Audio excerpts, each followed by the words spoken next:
You are listening to Level Up Gaming Podcast, episode 101, Narrative Over Rolling. In today's episode, we talk about using narrative over rolling. We talk about why you should avoid using unnecessary rolling to force outcomes. We also talk about finding the right balance between rolling dice and using narrative. If you'd like to participate in the discussion or leave us feedback, you can contact us at levelupyourgamingpodcast@gmail.com or find us on Facebook at facebook.com/levelupyourgaming. If you like the content and want to hear more of the show, subscribe and we'll ensure you don't miss an episode. New episodes come out almost every Wednesday. Also, please review, tell a friend about the podcast, or share with your gaming group. Now sit back and enjoy the episode. Welcome to the Level Up Your Gaming Podcast. My name is Aaron, and joining me in person, he won't have you roll for everything, Jared. That's very true. Because, we talked about in the previous podcast just saying yes and how we were trying that out and how successful it was. That has been fantastic. I fucking love it. Again, I just used that a lot in my last game where the only question I think I asked sometimes was, what do you have in this skill? Yeah.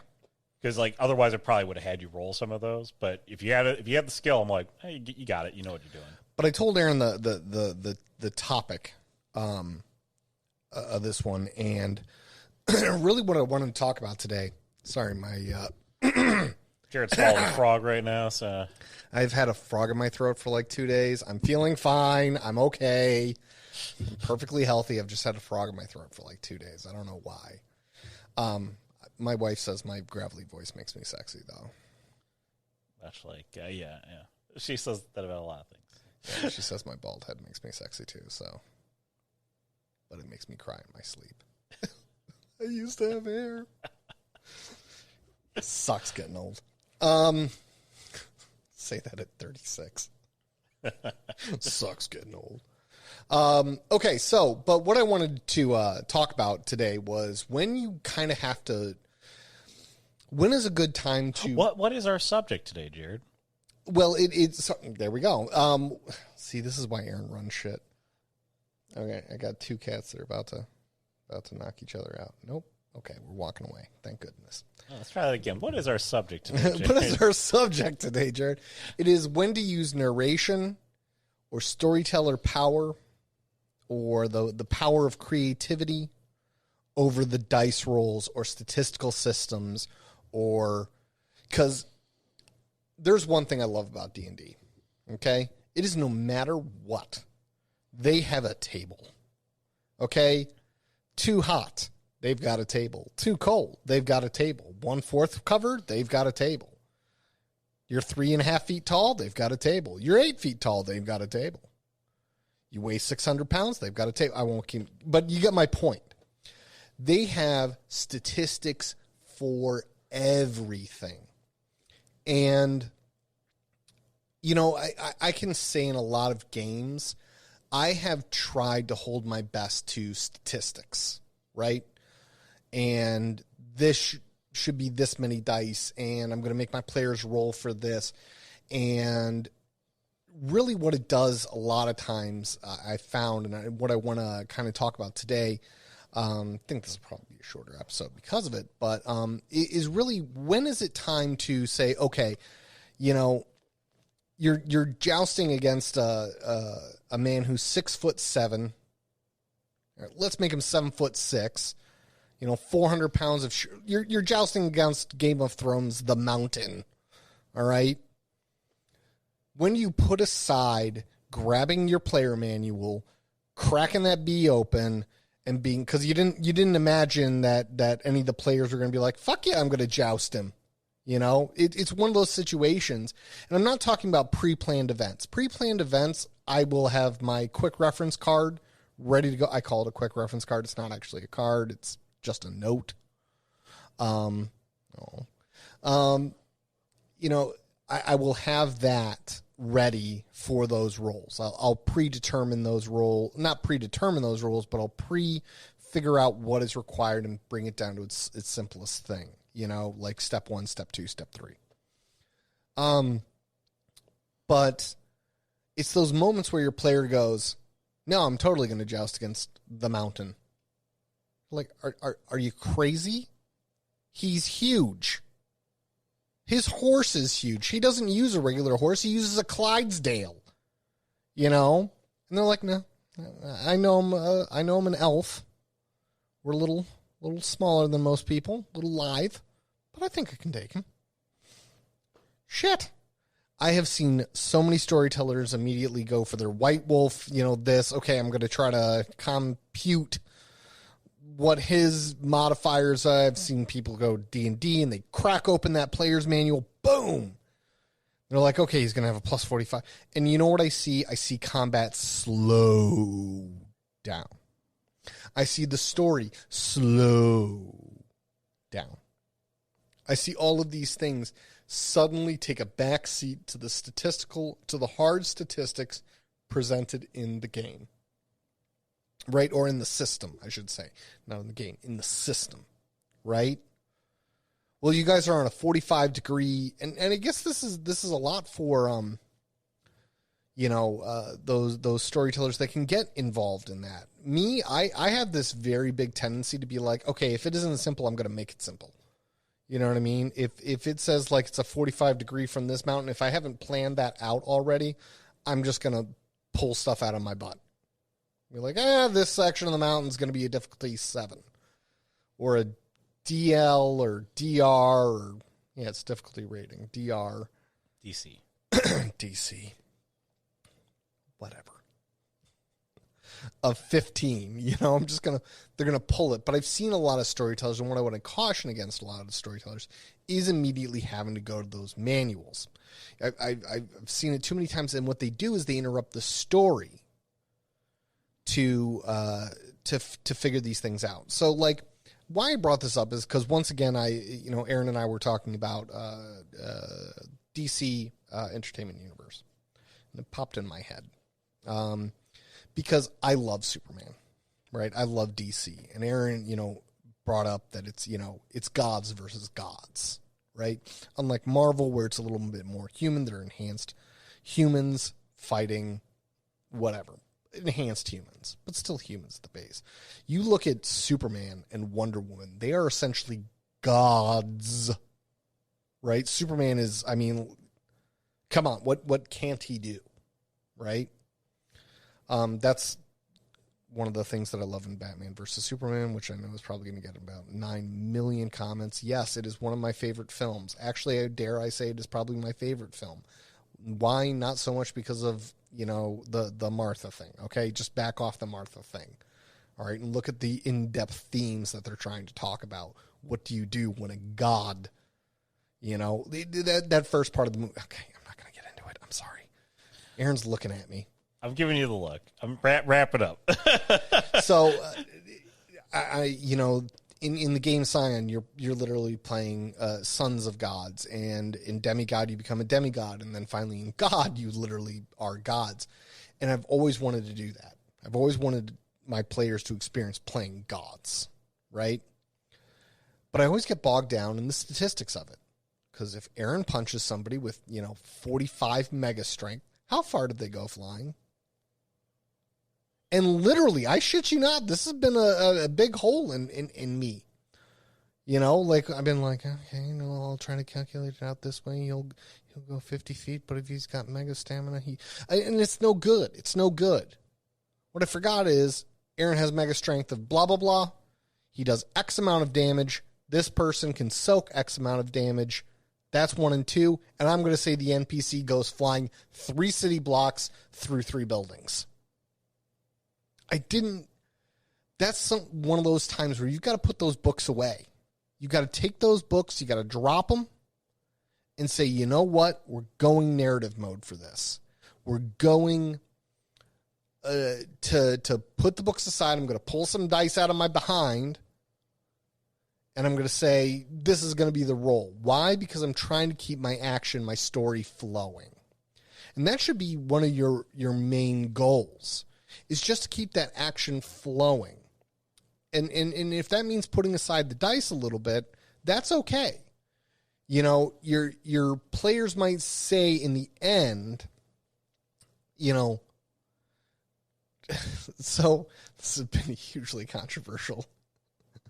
Is our we fudge rolls. We fudge rolls. We do it all the time. I do it, and I'm not ashamed of it, and I won't be shamed.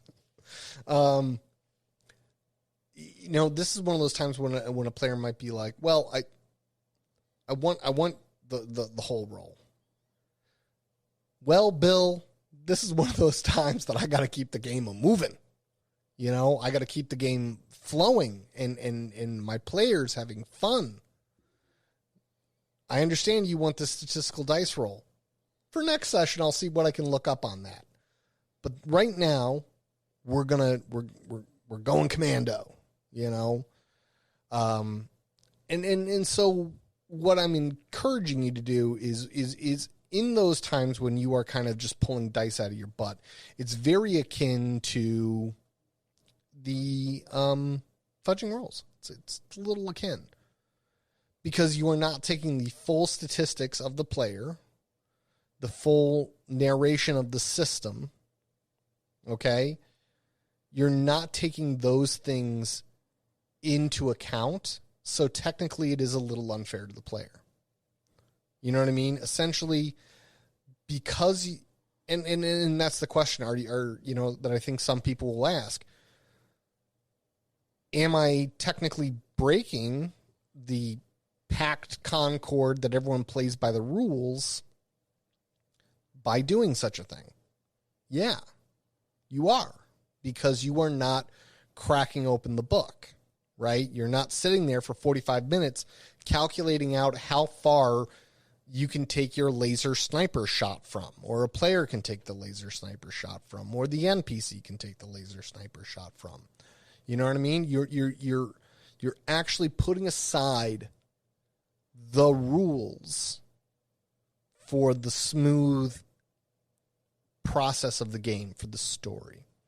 Now, when doing this, I always tend to move in the player's favor. Okay? I do. It doesn't mean, and I know some people might be like, well, if they know when I'm doing this, I'm going to move in their favor. Yeah, I'm going to move in their favor. It doesn't mean I won't axe them if they do something stupid. Okay? Just because I'm pulling dice rolls out of my butt and making judgment calls on the fly because I'm the referee dealing with a situation that I never anticipated I would have to deal with doesn't mean it's a free-for-all. So when that person decides to go up against the mountain in the jousting match, right? It doesn't mean that I will not incur severe wounds against you. If you lose, I'm going to throw damage. Just because you're climbing a mountain that I didn't anticipate you would climb, right? If you decide to jump for a hold that's 20 feet, in the air above you, that's wet because it's been raining, instead of taking the smart, simple climb roll, I might have you fall off a mountain. I'm probably going to let the other players try to catch you. But that's just because it makes for a better story. But should they fail, you're going to fall off the mountain. But should they fail? I might.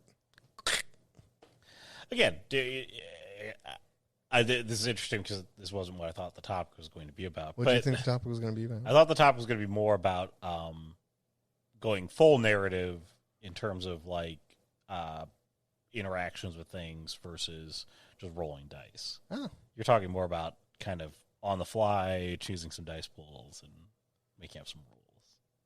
So, wow, when you say it, it sounds really shitty.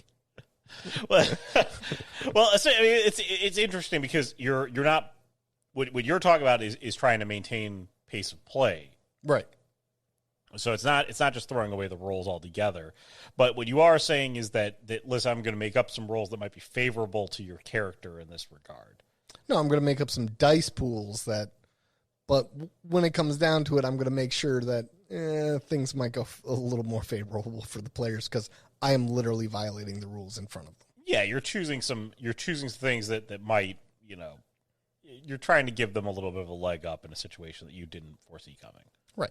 Okay, so it makes sense. Again, the whole point here is that yes, we did the Just Say Yes episode, which was trying to get away from dice rolling from a general story point.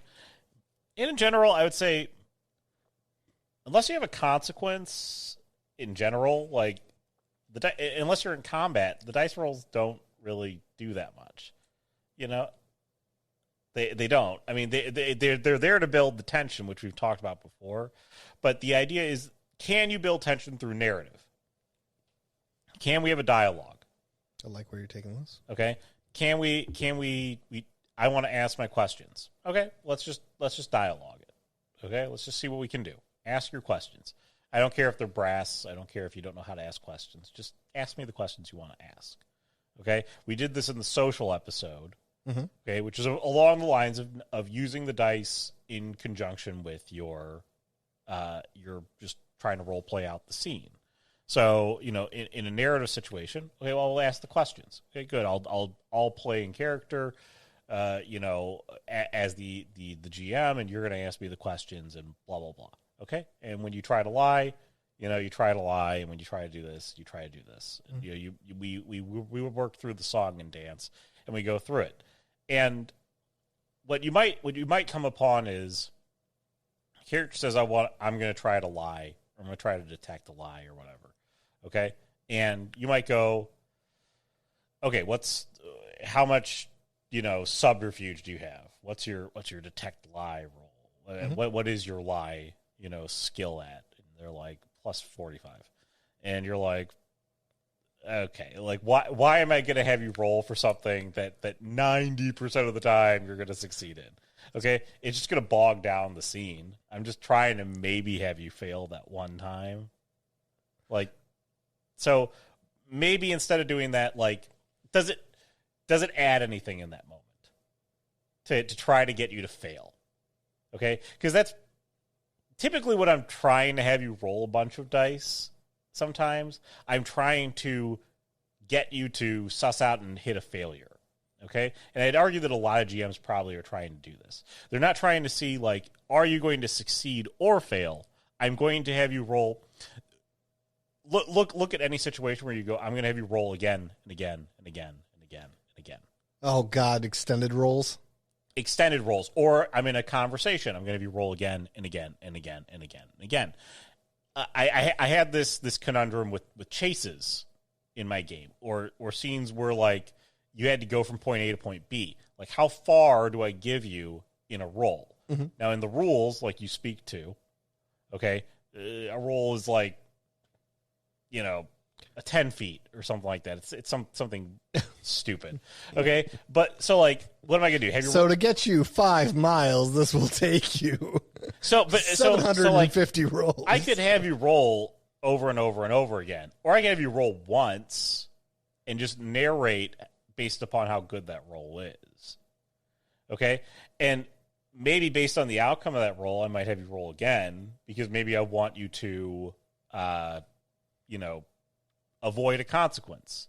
Or maybe you have, like, plus 45 to your drive skill, and it doesn't really matter how, like, again, you have to be astronomically unlucky to fail the roll. Okay? It's not about succeeding, it's just about being unlucky at that point. And am I trying to get you to fail a roll to punish you with failure, or do I really just want you to get to the next scene? And this whole chase thing, you know, can I build suspense in other ways? You know, because I think that's really what we're trying to get to, is the dice are a way to build suspense. Yes. But if it's just, give me a roll, you succeed. Okay, you're driving real good. Give me another roll. Okay, you succeed. You're still driving real good. Still driving so good. Okay, give me another roll. You succeed. You're driving really, really good. Give me another roll. Ha-ha! Failure! You hit a pothole and blow out your tire. Like, is that what I'm trying to get to? Okay, if I want you to hit a pothole and blow out your tire, why don't I just have you hit a pothole and blow out the tire?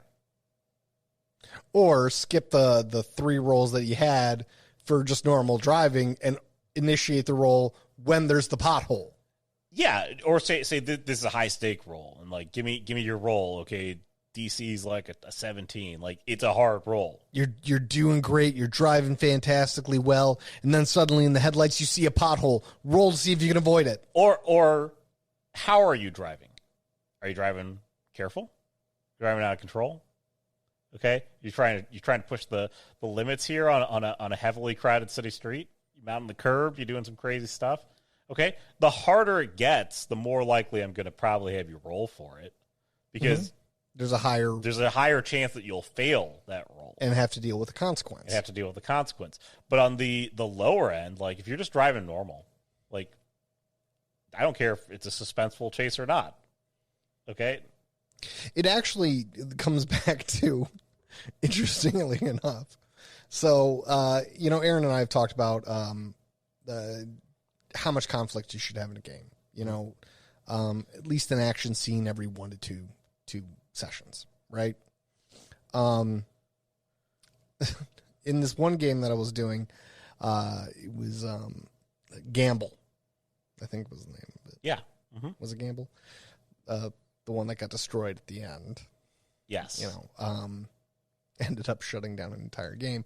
One of the conflicts that I had actually decided was you were going to get hit by a cab driver while driving around, right? You weren't going to have any roll against this. It was just a cab was going to hit you and then get out and get into an emotional you hit me. It was literally going to be a very basic human conflict. I'll give you a better example here. I would argue if you want to have randomness introduced into a chase or some other event, this is where a random encounter table sort of works. Yeah. Okay. Or a random event table. Like 90% of these events are good. 10% of them are bad. Okay. Give me one of them, because based on how good your character is. Okay. Just give me a percentile. Just one roll, and we'll just narrate the rest of it. Okay. So like, if you want there to be conflict, again, if the chase is supposed to have conflict, let the chase have conflict. Okay. It's less about like, should I get you to roll into failure so there can be conflict? No. Like if I'm trying to get you to roll into failure because I want there to be some conflict or some friction against you, then put the friction in front of the person. Don't be coy. Just do it. Just do it. I want to put the troll in the road, okay, because the troll belongs in the road to make this a little bit harder for you, okay? To give you conflict, drama, suspense. I don't need to have mountain bandits, off in the distance, because, are they going to join the fray? Like, add the mountain bandits to join the fray, okay? Why? Because you feel like it makes a better story at that point. Like, what I guess I'm saying is some roles are unavoidable. Like, you're going to have to roll in combat. Yes. Okay? You're going to have to figure out roles on the fly. Okay? Yes. You're going to be scaling a mountain, and somebody's going to say, I want to make that, I forgot what it's called. The acrobatic leap. It's called something in bouldering. I forgot. Campus. I'm going to campus to the to the other hold over there on the mountain, because I'm insane like that. I don't know why. I'm way overconfident in my abilities on this mountain. I don't know why. I'm just overconfident. Okay, I'm a player who's playing fast and loose. Well, okay, we can make a roll for it, and we can do that. But most of the rest of it, again, until you want there to be conflict on the mountain, like, do we really need to go through the rigmarole of like 6 rolls up the mountain to see if we're going to randomly get conflict? And this brings up another, just it popped in my mind. I know a lot of storytellers, they Aaron brings up a tremendously good point. And as you're going up the mountain, let's say you don't intend to put conflict or drama there, right? It's just a climb up a freaking mountain, right? Characters have done it before. They've all got incredible climb rolls. Very low risk of anything happening, right? I have been there with many storytellers who've tried to, Matt Mercer this bullshit, because we all know I'm insanely jealous of his capabilities. That's the only reason I hate him. But I do hate him because I'm insanely jealous. But, they try to narrate this ascent. They try to throw in like just a narration, and they're doing it on the fly. And it just comes off kind of, why did you tell me about the specials on the menu? You know what I mean? It comes off as like, you're like, you do an hour-long ascent up this treacherous mountain. The wind sweeps through your hair. The rain pours down upon you. You slip sometimes. And they try to narrate this way up the mountain instead of just doing what the movies would do. They look up the mountain. They go, this is going to be a long climb. It's cut to them climbing at the end of the mountain, being like, oh, that was a hard climb. Okay, so the only things I would have you roll for when going up the mountain would be parts where I'd be like, this is a treacherous part of the mountain. Roll. Right. Okay? Because the rest of the mountain, you should be able to climb. Okay? The rest of the mountain has no conflict associated to it. A good example of this was, again, I'm going to bring this up. It's the difference between chasing someone in a car, okay, in a game, or moving from point A to point B quickly in a car in a game. Okay? Unless there's a point along the path that a problem can occur when you're just moving, okay? Unless there's an increased speed that you're trying to get there at, like a wildly increased speed, okay? 90 miles an hour. Yeah, 90 miles an hour, okay? Why do I care about how you get from point A to point B? Or is there a time limit? Okay? If there's a time limit, then I might impose rolls because the rolls add to the drama. We've talked about that before. Yep. When you're running to, we talked about it in the game where you're going to go save the barkeep, and Yep. and you're rolling these as you're watching the sun go down. So you're seeing time do that. So what you're using again, rolls are always there to build the drama. Okay? You're using them to show the passage of time in a lot of situations. And you shouldn't be necessarily trying to just impose a bunch of rolls to get a failure. If you want a failure, enact the consequence that you would have had with a failure. Yeah. Okay? Just do it, because you're doing everyone a disservice by running a bunch of rolls. And instead of narratively saying, like, everything's going swimmingly for like 2 hours, and then you're attacked by bandits. Okay? like shit goes sideways real quick. Like, that's the narrative. Like, you can give like just a little blip of narrative. Well, in any role, there should be a success and a failure. You know what I mean? It really comes down to what are you predisposed to? Are you prepared to have a consequence? Are you prepared to have a success? You know what I mean? I've seen many storytellers that have just been like, they roll for that pursuit, right? And they want the person to get away, right? They want them to. They've already pre-planned in their mind, like, I can't have him get caught just yet. I can't. By the way, if you've done that, you've made a serious gravest error. Do not put them in a situation where rolls could catch them, okay?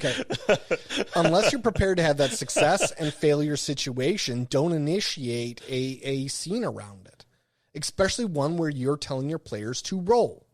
For example, let's talk about that sun going down. They're running to the location, right, to save the bar wench. I'll give you two of them, okay? I'm chasing the guy.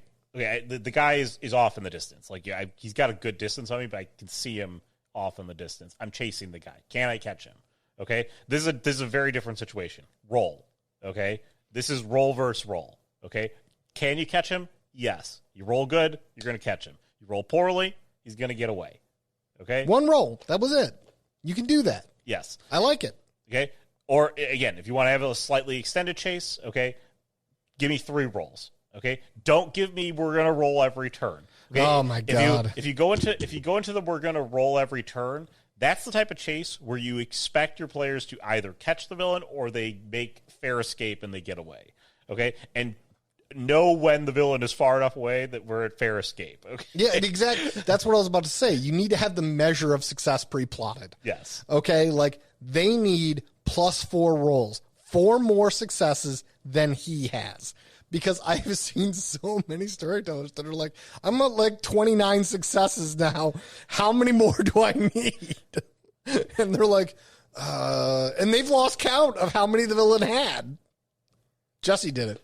Oh, yeah. Again, it's go back to our extended rolling thing. Like you don't want to deal with that. You want to go to narrative. You just want a couple of them to see like, is the consequence like, are they going to get away? Maybe they get away in the first roll. Maybe they get away in the second roll. Maybe you catch them like right away. Maybe you start catching up to them. But maybe they're too far away that one roll is insufficient to say we're going to catch him. Okay? Because maybe he throws like some cattle traps or something, like is a narrative thing, and your horse is fucking ninja.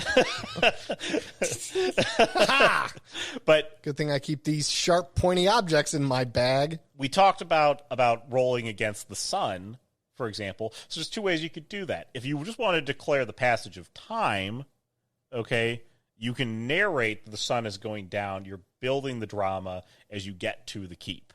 Okay? So that's one thing you can do. So do you want it to be like 0 hour when they get to the keep? Or do you intend for your players to arrive with extra time? Like if the sun goes down, person's dead. Okay? If the sun goes down, person's dead, maybe you give the players 3 rolls, see how much extra time they build themselves. Okay? Maybe they build themselves none. Okay? I'll tell you right now, if they fail all 3 rolls, guess what they're going to arrive to? A little sliver of sun. But even in that situation, I'd be like, if they arrive to a little sliver of sun, I'm sorry, you've set your players up to be like, we're going to do something heroic now. Yeah, but if you want them to just do something heroic and be like, we don't have time to build up a plan and, make a makeshift, trebuchet and and assault this. Makeshift trebuchet? How do you makeshift a fucking catapult? Give us 73 hours. We're going to knock the shit out of that wall. But, instead of doing that, if you want the drama of them getting there with the sun going down, don't have them roll. Just narrate it like you go, and you get there with the sun going down. Or give them 1 roll, okay? Give them 1 roll. Really drive them bananas, okay, with that 1 roll. Or give them the 3, just give them 3 rolls regardless of the outcome that gets down to that sun. They don't know anything about that. The narration still works out the same way. It does. Again, it helps build a little bit of tension and drama in that regard because you're like, damn it, if I had gotten that 1 roll success, would we have made it? Would we have had a little extra time? No, you wouldn't have because I already planned it that way. But if you did plan it that way, maybe you just want to skip the rolls altogether. And also one thing that I want to kind of bring up just as we're on this thread, always prepare if you're going to have that situation, the scenario with the horses, like we're going to the keep and we're fighting the sun. Be prepared if you're going to do those extended rolls for someone to be like, I'm drive my horse as hard as it can. When they say that, do you give them a modifier? Yeah. Be prepared for that because somebody's going to say it. Trust me. Like I try to push the pedal through the floor. Also be prepared, especially if you want them to hit the sundown piece, get there at a specific time, blah, blah, blah. Okay? Be prepared for all your players to all fail those rolls if you decide to do the rolls. This is why you probably want to go the narrative style. I want you to get there at sundown. If they all fail the rolls, you fire a crossbow bolt into that person's horse and that horse now lame. You got like a Three Stooges act where people are smacking each other around on their horse and they're getting nowhere. They're stuck in the mud. This guy's in quicksand. Jesus Christ. Okay, understand. It's the worst rescue ever. We might as well just turn around and go back to the pub. We're not making it. Understand what you're doing. Okay, so is there drama built from it? Okay, maybe. I don't know. You get to decide that. That's your prerogative as the storyteller. But make sure the role has drama behind it. Okay, because if the role has no drama behind it, okay, and you'll know this again. Every storyteller has done a chase. Every storyteller has done a search. Every storyteller has done a insert something equivalent to those two things where you've done it. Or you've gone from point A to point B. You've had your players roll, and you're like, this is so great. So much drama. So great. And your players have been like, oh, my God, he's making me roll again. And all that ends up happening is you're like, at some point, your players catch on. They're like, what's the point of these rolls? Huh? What am I doing here? I hate extended rolls. And you start looking, you go, you as a GM should get a feeling like, what am I doing here? Why am I doing these rolls? Trust me, because I've been the one who's done that. I've had you guys tracking something, and I'm like, in the forest, I'm like, why am I doing all these rolls? Like, I want them to track it. Like, I want them to track it. I have no consequence if they lose the trail. I have 0. Okay, you guys lose an hour. Is something going to happen from them not losing from them losing an hour? Have I built in a consequence to something happening? A consequence that even matters. Yes. Like, that's the thing. The consequence has to matter.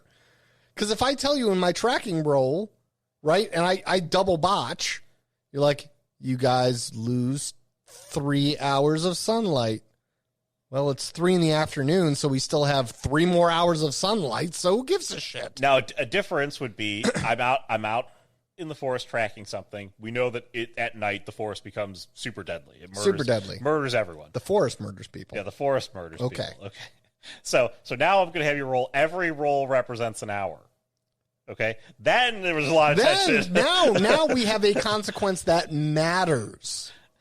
Because it's like, do we need to turn around right now? Like, how many rolls does it take for us to get back?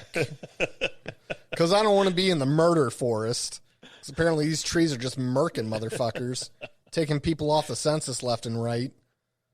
Yeah, again, a good example of why you might roll every time there. But otherwise, like, if I'm just having you track something, let's go. Maybe I'll give you 1 roll.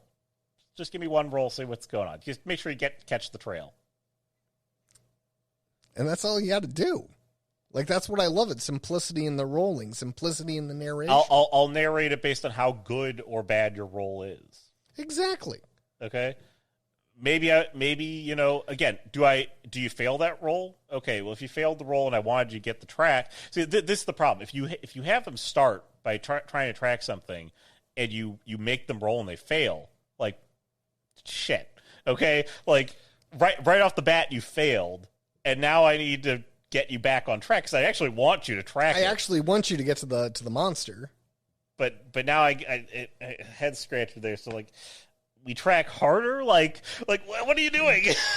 And it's funny because you, as the storyteller, have created this situation.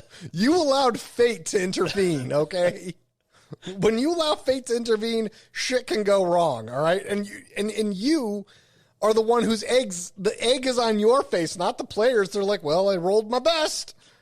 Or a great example of this would be this would be where you completely fail it. Okay, so I'm gonna go. I think there's a way to track this creature. Okay, give me a tracking roll. All right, track. Haha, you fail. You don't know how to track this creature. Well, shit. I guess we gotta go back to the town.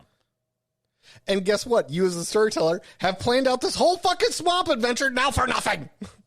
It is for naught because your player cannot figure out how to track the beast. Can't do it. You don't think there's a way to track the creature, and none of your other players. I mean, again, you got to.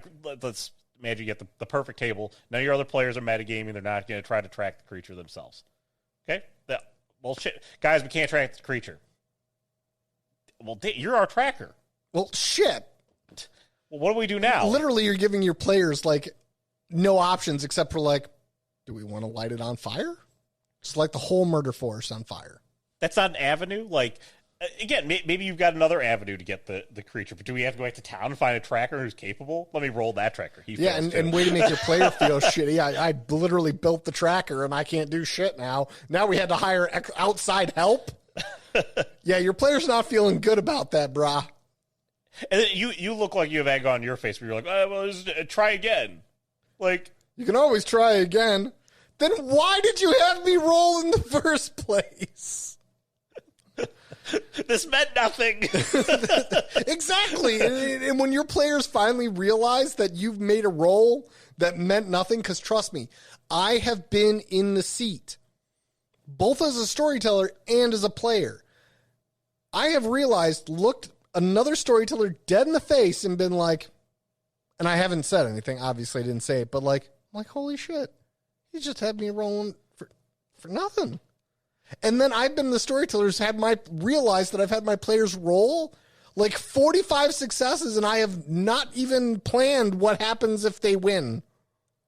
I just looked like a dick. More times than not, I've had things Excuse me while I put on my penis hat. More times than not, I've had my players roll for things, and I go like, why did I just have them roll for that? Why was that rolled?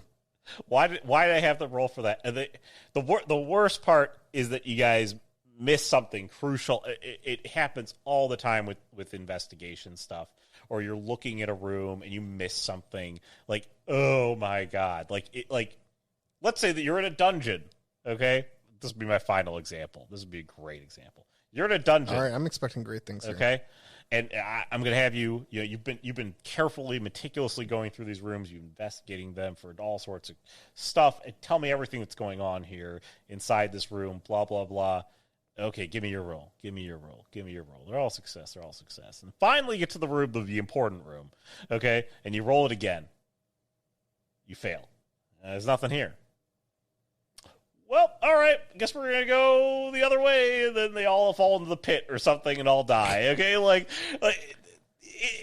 This is... If the thing that's important is in the room, just narrate it. Yeah. Just say it's there, okay? Especially if it's crucial to advancing the story. My personal favorite is the spot check for the obvious thing. Spot check. I've sat there I looking failed. Spot check. I succeeded. You see a golden orb sitting in the middle of the room. How did I fail? It's a golden... Am I blind?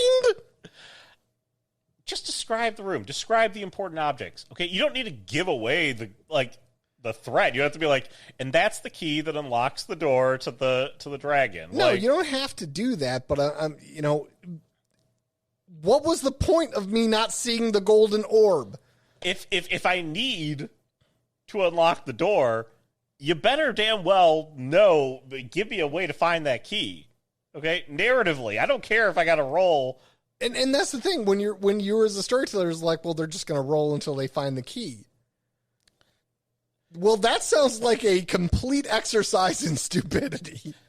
If they need to find the key, unless there's a consequence where, like, okay, if I fail every time they fail to find the key, bats enter an attack. That's a consequence. There's a consequence because this chamber apparently is full of bats that are just flying down and attacking. All right, and every round we don't find a key, but don't forget your players might forget. Because this is my personal favorite, because they're like, oh, clearly the path is slaughter the bats, then look for the key. And they don't realize that every roll that I don't go looking for the key, they're just more bats. All right, don't be that guy. Because then, after 5 rounds of them fighting the bats, they're broken, they're battered. Why? Because there's been a million bats that have just been attacking their face. You're like, there's a key that's hanging on. I've seen so many players that's like the players have lost their win. They're like, there's a key that's next to the door. Motherfucker, why didn't you have us find it in the first place? Instead, we would go through 70 rounds of bats. Again, a good thing would be, another example of this would be, you're in the dungeon.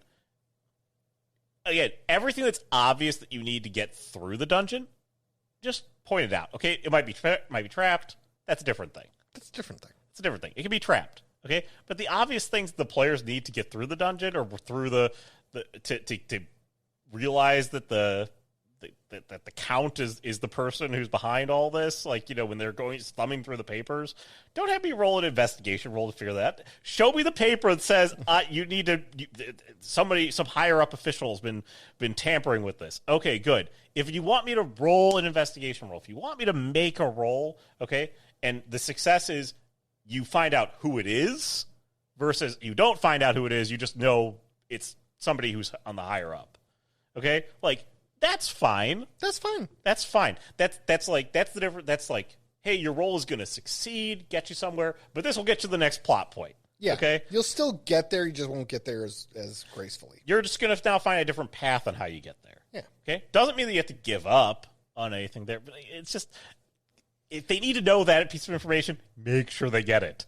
Okay. Make sure they get it, because I promise you, your players, just like me, just like Brian, just like Jared, are stupid players. beers. Okay, we take our stupid pills sometimes, and we just right sit in the there. morning. Mine are sitting on my medicine cabinet. You throw things in front of us, and we go, what the hell is that? What the hell is that? It's a cup, Aaron. It's a cup. It's a cup. But you failed your investigation roll, so you don't know that. So you don't get it. Well, I think we aptly engaged that point. Anyways, if you have some thoughts on, again, we kind of got fired up there. We got a little fired up, but being fired up is fun. Yeah, hope you enjoyed this one. So if you did, have your own thoughts on it, levelupyourgamingpodcast@gmail.com or facebook.com/levelupyourgaming.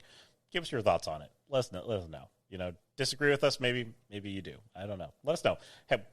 Heck, maybe you have a better example of why maybe some extended roles work, and you can tell us all about that. Tell us all. Otherwise, we also are on YouTube, so prevent yourself from being hit by just hundreds of bats. Keep it coming down, these bats, and hit that like button. Excellent. And go ahead and rate, subscribe to the podcast if you're not already subscribed, or share with a friend, share with somebody you know, share in a gaming group, whatever you got. And that's going to wrap us up for the week. So for Jared, I'm Aaron. Have a great week, everyone. Avoid bats. Tons of bats, and have a great week.